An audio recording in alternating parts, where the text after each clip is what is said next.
ശരിക്കും പറഞ്ഞാൽ dual band wifi അല്ലെങ്കിൽ വൈഫൈ എന്ന് പറഞ്ഞു കഴിഞ്ഞാൽ അത് ജനറലി 2.4 ജിഗാഹെർട്സും അതുപോലെ 5 ജിഗാഹെർട്സും ഒരേ സമയം അതിന് വർക്ക് ചെയ്യാൻ പറ്റും. എന്ന് വെച്ച് കഴിഞ്ഞാൽ അതിന് 2 ആക്സസ് പോയിന്റുകൾ സെറ്റപ്പ് ചെയ്യാൻ പറ്റും. അതൊന്ന് 2.4 ജിഗാഹെർട്സും രണ്ടാമത് 5 ജിഗാഹെർട്സും. നമ്മുടെ വീട്ടിലൊക്കെ നമ്മൾ ഇപ്പം നിലവിൽ നമ്മളുടെ ഇന്റർനെറ്റ് കണക്ഷൻ എടുക്കുമ്പോൾ അവർ ജനറലി 2 ഇത് സെറ്റ് ചെയ്യാറുണ്ട്. ഒന്ന് 5G എന്ന് പറഞ്ഞുകൊണ്ട് ഒരു SSIDയും മറ്റേത് സാധാരണ ഇപ്പം ഒരു എക്സാമ്പിൾ ശ്രീജിത്ത് എന്നാണെന്നുണ്ടെങ്കിൽ ശ്രീജിത്ത് എന്ന് പറഞ്ഞൊരു ഒരു ഒരു വൈഫൈയുടെ ഒരു നെറ്റ്വർക്ക് കാണും. അതുപോലെ തന്നെ ശ്രീജിത്ത് 5G എന്ന് പറഞ്ഞ രണ്ടാമതൊരെണ്ണം കാണും.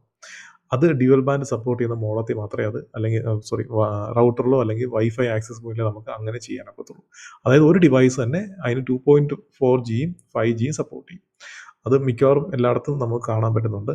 അപ്പോൾ ഇത് രണ്ടും എന്തിനാണെന്ന് ചോദിച്ചു കഴിഞ്ഞാൽ 2.4G എപ്പോഴും നമുക്ക് ലോങ് ആയിട്ടുള്ള ഡിസ്റ്റൻസിൽ കവർ ചെയ്യാൻ വേണ്ടിയിട്ടാണ് 2.5G 2.4G യൂസ് ചെയ്യുന്നത്. 5G വരുമ്പോഴത്തേനും അതിൻ്റെ ആ ഒരു പർട്ടിക്കുലർ ഏരിയയിൽ അല്ലെങ്കിൽ ഒരു സ്പെസിഫിക് ഏരിയയിൽ മാത്രമേ നമുക്ക് 5G കവറേജ് കിട്ടത്തുള്ളൂ. കാരണം നേരത്തെ പറഞ്ഞ പോലെ അത് ഒത്തിരി ദൂരം യാത്ര ചെയ്യുന്ന സിഗ്നലല്ല.